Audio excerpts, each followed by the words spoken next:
We can't cut back on those things that are important for us to grow. That was the president talking about his budget this week. Not cutting what's important for us to grow sounds good to people. But the House Budget Committee chairman calls it a recipe for a debt crisis and the decline of America. Congressman Jeb Hensarling is the House Republican Conference chairman. You also say this budget's a recipe for a debt crisis? It's not a recipe for a debt crisis. It is a debt crisis. John, we're in the midst of one already. I mean, look at what's happening in Greece. There's rioting in the streets. There's homelessness, homicides, suicides. Now, I don't know America would turn into Greece, but I'm not sure. Here we are having the greatest debt we've had as a percentage of our economy since World War II. That was temporary, episodic. We paid it off. This one is structural.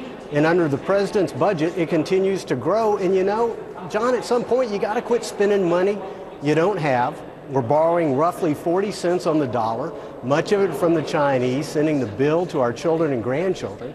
So I'm not surprised at the president's budget, but I'm bitterly disappointed because he's AWOL. He's absent without leadership on the preeminent issue facing us.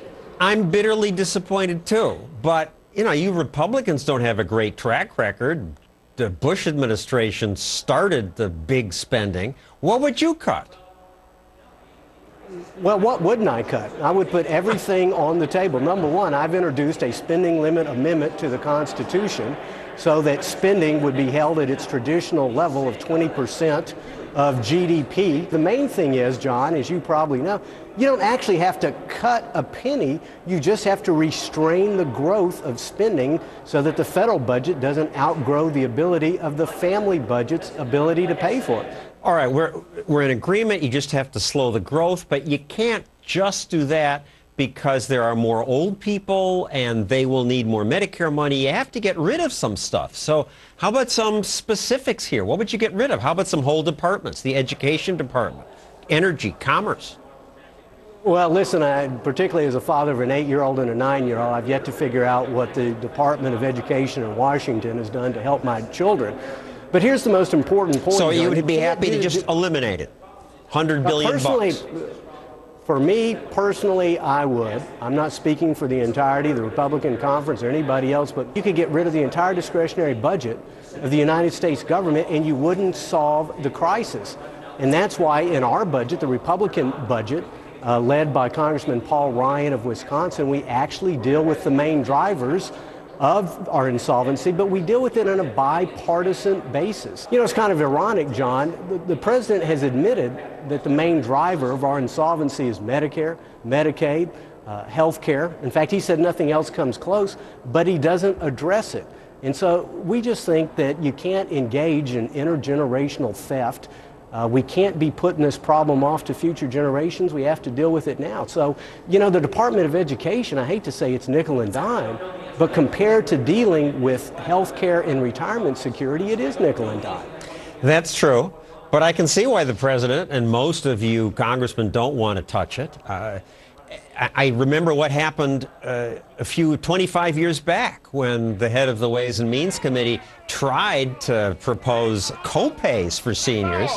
They screamed at him. They chased him down, surrounded his car. He had to drive off, hide at a gas station to escape. I don't think Americans are ready for cuts in these big entitlement programs. Well, I don't think we have all that many years to get this right. I mean, people can turn on their television and see what's going on in Greece. Their government lied to them for many, many years, and this is the price they are paying for living beyond their means. Again, we believe that there is a better system to get health care, good quality health care, to our seniors at a price that doesn't bankrupt their grandchildren. All right, so explain it to us so the seniors will understand. You're talking about letting younger people opt out, get a personal savings account, buy their own insurance plan, but it would be limited too. Well, not exactly. Anybody who's 55 and up absolutely stays on the current system, so it doesn't affect current seniors or near seniors. Those under 55, which I barely make the cut, would have an option.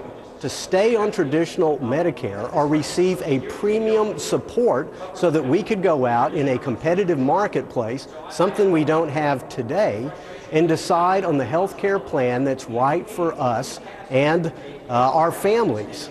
We would ensure that greater resources go to those with pre-existing conditions, for those who are of greatest need. You know, the president wants to talk about the Buffett rule, but what's really curious is why is Warren Buffett even receiving Medicare, much less even the same Medicare as his secretary? I think when the American people look at the choices, and it's a choice of two different visions for our country, two different visions of health care. And I think that increasingly, as the American people are conscious of the debt crisis, as people are seeing what the president's health care plan is going to do to the health care of their families and their loved ones, I'm encouraged to where the debate is headed. So I'm not as pessimistic as you are, John. I hope I'm right. I hope you're wrong. I hope you're right, and I hope I'm wrong. Thank you, Congressman Henserling, and thank you for voting against TARP and against the auto bailout. Too few of your colleagues did. Up next, I'll proudly do it again. Up next, Greek riots, because people there don't want to lose all their government benefits. What are their benefits? You won't believe it. That's next.